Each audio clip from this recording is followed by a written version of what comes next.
Simula na ng pagpapakilala ng mga kakandidato sa 2022 elections, isa sa mga unang nagpahayag ng intensyong makabalik sa Senado si JV Ejercito. Kasama natin siya ngayon para alamin ang kanyang pananaw sa iba't ibang mahalagang issue at iba't ibang mga sinabi na niya dati. Magandang gabi sa iyo, former Senator JV Ejercito. Let's begin with this. How would you handle the pandemic differently? Probably, with what is happening right now, I think the whole world was caught by surprise. But I would think that had the universal healthcare law, I hope that it will be given importance and priority because this law is all-encompassing. And the COVID and the pandemic now expose the weaknesses of our healthcare system.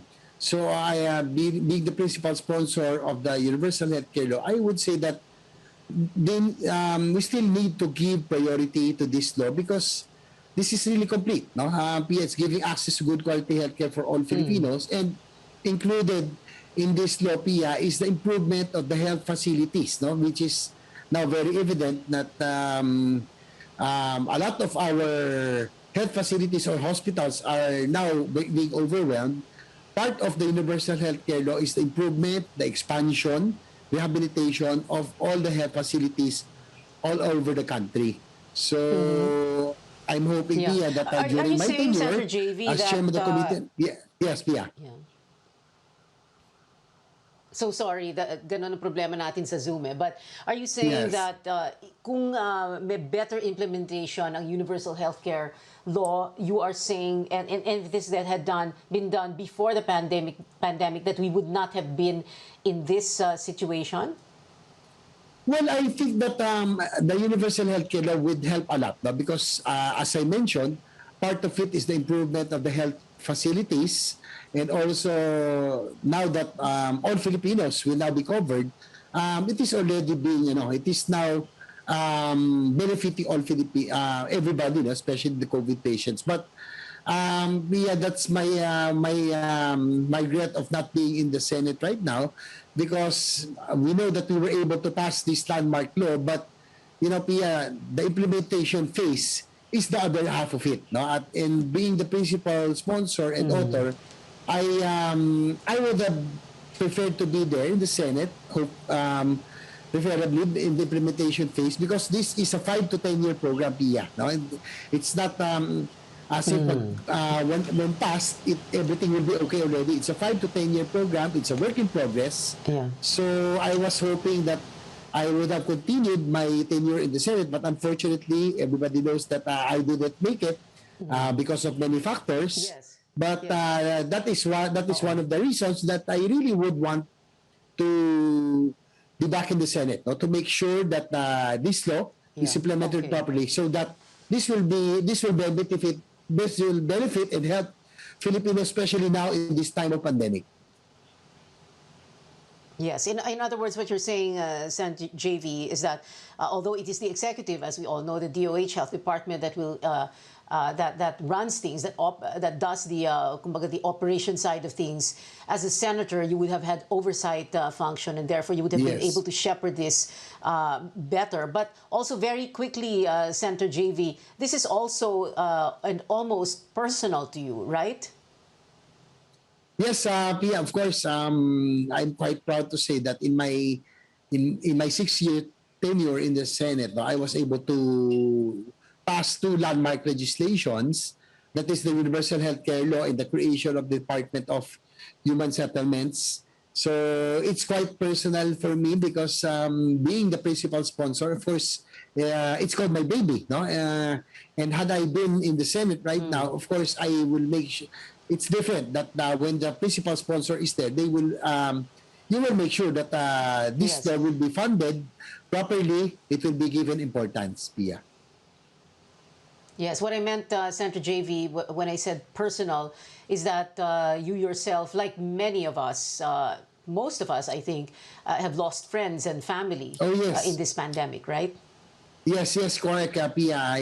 In fact, I tweeted recently that 3 of my friends one very close friend sa Rafa Dinglasa, no, became victims of the pandemic. That's why it hits me personally. No, that I wish I could have done more had I been there. Also, I could have helped. No, but I'm still hoping that we will still see an end to this pandemic. Yeah. Senator JV, if you are able to return to the Senate, what would your top economic agenda be? And does the electric train set behind you have anything to do with that? Yes, Pia, no, aside from passing the Universal Healthcare Law and the creation of Department of Human Settlements, probably in our past interviews, Pia, probably you can remember that I've been also consistent my advocacy on the infrastructure development. No, as you can see, my background right now, I have an electric train system at home because I have been fascinated and I have been really advocating the railway system. Ever since, no? Before the start of the Duterte administration, I've already requested, in fact, I set a meeting with incoming Secretary Arthur Tugade to prioritize the railway system. And I'm quite happy, Pia, that during my term in the Senate as Vice Chairman of the Committee on Finance, I was the one in charge of defending most of the Build program under the DOTR, which included the North Rail system, the subway system, the modernization of the airports, and the Mindanao railway system. So, Pia, I'm hoping that I know it's a pandemic, and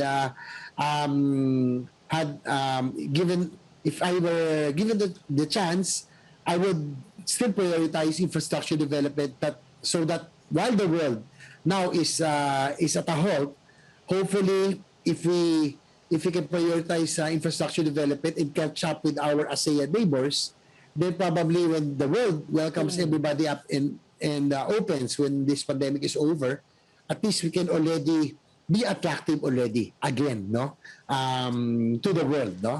I will still continue to push for infrastructure development, for health, and also housing, because Pia, these are things that will improve the quality of lives of our people, which I promised, no, in 2013. Well, of course, we all hope that we can see a no-nonsense nationwide railway system within our lifetime, sana. But Senator JV, we need to go to a break. But my question, which I will ask you to answer at the other side of the break, is this: no, we have corruption, systemic in our bureaucracy. Lahat ng tao sanay na, practically sanay, no. So the question is, how will you combat this? And more importantly, if there is and we will use the term, no, a whiff of corruption, how would you react if the president, whoever is going to be president in 2022, would appoint or reappoint someone that has corruption issues? I'm going to ask you that question, to answer that question, when we come back. Former Senator JV Ejercito, ipagpapatuloy natin ang panayam kay JV Ejercito sa pagbabalik ng News.ph.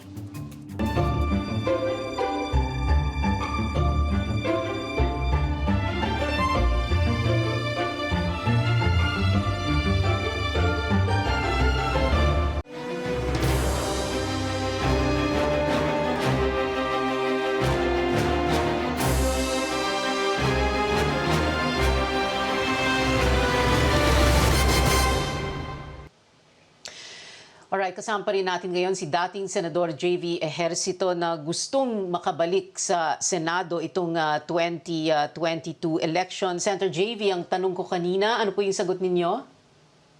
Well, Tia, no, first of all, integrity, credibility, and track record is very important. No? So, corruption has been plaguing our system for so long. That is why it's very important those who will be appointed to make sure that has a very clean track record, because that will really affect the whole bureaucracy. And Pia, if I may add, no, they say that there's only a few good men in government, no? And I have always been particular in credibility and integrity, because I have tried so much in my 18 years of being in public service to keep my name and my track record and public service record unblemished. So, be rest assured that when it comes to integrity and credibility, I will always adhere to my values. Yeah. All right, we're going to try and go very quickly through other questions. Senator JV, the last 6 years has been about the war on drugs during the Duterte administration. Will you support an ironclad, no-nonsense anti-drug policy, or will you tweak this? Of course, depending on sino yung next president, no? Will you tweak this? Will you say na, teka muna, sumobra po tayo dito sa war on drugs, medyo ibahin natin ang approach natin? Ano pong gagawin ninyo? Anong gusto ninyong mangyari? Well, I would say, Pia, that not to defend the president, probably that was his priority program, no? Really anti-drugs, he's been consistent. But I would say that to tweak it a bit, I would say that we really need to cut the source of the drug problem. And we know where the source is, no? The Philippines became the hub for drug trade in Southeast Asia because of we are the archipelago. But we all know that most of this come from China, and we really have to talk, no, seriously with China about it. I'm sure that if they really are sincere in being our friends, they can help really put a stop to this. And for me, there are a lot of wala pa rin tayong big fish that has been really caught, no, para small fries, no. So I would really tweak it and put a stop with it, and I am hoping that China, if they will show their sincerity by helping stop the source of this drug trade. All right. All right, Senator JV, let's talk about the cost of a senatorial campaign. Allegedly, in the neighborhood of 200 to 500 million pesos to win a seat in the Senate, especially because you have your all-important air war plus your social media campaign. The question here is, where will you get the money? Well, Pia, I have to be honest with you, no, that I was not really prepared to run 2 consecutive national elections. 2019, I ran, and unfortunately I didn't make it. Now it's 2022.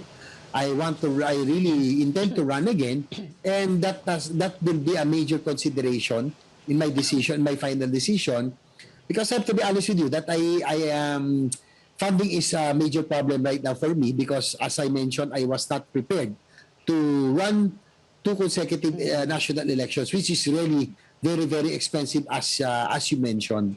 So I'm hoping that a lot of friends, a lot of people who believe in me would continue to support me, and not only support me, not only psychological, give me psychological support, but hopefully funding and financial support. Okay. And I would really need that. And probably it's hard to believe, Pia, but a person like me, that is my problem right now, no? Funding, no? I don't know if I have to be proud of it or be ashamed, but probably I'm one of the sons of the presidents, or who became the president, that has this problem, no? So I just have to be honest. But funding will be my main consideration in making my final decision as I file my candidacy this October. So I'm still talking to my team on how we will be able to raise funds. Okay. We don't have much time, and I have quite a bit of questions, but we've come to the portion. I have 7 questions for you, San JV, that will be answerable by yes or no lang. Wag na muna mag-explain, no? Tingnan ko kung kailangan pa ng explanation mamaya. So the first yes or no question is, do you favor easier public access to the SALN of the President, the Vice President, and lawmakers, including senators like yourself, if you were to return to the Senate? Yes or no? Yes, yeah. Yes. Yes, all right. Number 2 question, do you support lifting foreign ownership limits in the 1987 Constitution? You did file a foreign liberalization bill back in 2014, yes or no? Yes. Third question, yes or no, Senator JV, do you favor a reimposition of the death penalty for drug-related offenses? For drug-related activity, yes. Yeah. Yes, and also I remember in 2019 you said that you would favor one for plunderers. Number 4, should a sitting president be allowed to run for vice president even if the Constitution does not expressly prohibit it? Yes or no? No. No. Okay, so meaning, anyway, never mind, mamaya na explanation. Next, question number 5. Do you favor a resumption of peace talks with communist rebels? Yes or no? Yes. And last question, should the country be more aggressive in protecting its maritime interests in the West Philippine Sea? Yes or no? Yes. All right. And very quickly, just a follow-up, kanina sabi mo, yung no, hindi na dapat tumakbo ang sitting president. You're referring, of course, to President Duterte, who, as of yesterday, as of today, is running for VP if the PDP Laban Kusi faction has its way. But you're saying no. You're saying, what are you saying here? Relax na lang siya, ganon? Yes. It's personal, Pia, because I consider the president as a friend. Way back when he was mayor of Davao, I was also mayor. He has nothing more to prove, no? 6 years, I would say. Doesn't need to prove himself anymore. He doesn't have to prove anything anymore. And I think at his age, I think he should relax, no? And ako personal, Pia, he's my friend. I don't get to see him anymore because I'm out of position. Yeah. I think I would love to go back to Davao and go dining with him in Conchings and all those other eateries, no, that he used to take me around. So I think he should relax at his age. It's personal. Okay. I like how you preface your answer with, he's my friend. But anyway, Sen. JV, I also wanted to ask about this. So pag-usapan din natin yung napakalaking elepante sa kwarto. That is a literal translation of the elephant in the room. Okay na ba kayo ng kuya mo, si former Senator Jinggoy Estrada, or never ever na ba kayong magiging okay dahil may tampu pa rin kayo sa isa't isa? Well, to be honest with you, everything's not okay. Because we are again in the same dilemma, no? As like 2019, I'm still hoping in the future, Pia, when our political careers are finally over in the future, we'll just laugh about it, you know? After all, we're brothers. But of course, I have to be honest that, you know, what happened in 2019, I was up for re-election, and I think I was doing quite well in the Senate. And I requested my dad and my brother I requested sana patapusin na lang ako because I still have things to do, no? I would want to see all the things that I have passed, UHC, Croatian Department of Housing, be implemented properly. No? So I don't want anything half-baked. Yeah. So that was my request. So it's, yun lang yung, what is, yung hinanakit ko. I have to put it my words in. I'm hoping in the future, probably when we both retire in politics, no, we will just, probably that's the time that, we can heal all of this. Nabanggit mo yung 2019. Of course, in 2019, ang nangyari sa inyo, you didn't make it. Medyo nalaglag ka, sorry, sa number 13, no? But with, how many votes? 14, anyway, number 13 kayo, and then si Senator Jinggoy naman, number 15. Kumbaga, ang sabi ng mga tao, nahati ang boto, you canceled each other out. Your father ran for Manila Mayor, and yung anak ni Jinggoy, di ba? Tumakbo sa San Juan. Kumbaga, para bang nawalang kayo ng focus, di ba? Yes. And you don't want that to happen again, this 2022, right? Yes, Pia. I think we spread ourselves too thin. We were fighting so many battles in 2019. So I'm hoping that we learn from that lesson and it doesn't happen again in 2022. But Pia, unfortunately, we only have a month left. And I think we are both again, I want to run again because I think I still have a mission to accomplish. My brother said he wants to run again. So I'm still hoping, I'm praying hard for a miracle to happen so that we can settle this this situation that we're in right now, Pia. But I really have nothing in mind, but my passion really, Pia. I would really want to live Yeah. something, no, that Okay. is not half baked, and I know that I could still do a Okay. lot more. Okay, and of course, you have 2 weeks to decide before the filing of certificates of candidacy on the first week of October sa COMELEC. In the meantime, I'm Yes. sure Senator JV, and I'm sorry we don't have enough time to talk about it, tuloy pa rin yung motorismo mo, no? Your motorcycle tourism. Former Senator JV Ejercito, thank you very much for being with us tonight here on News.ph. Salamat po sa inyo.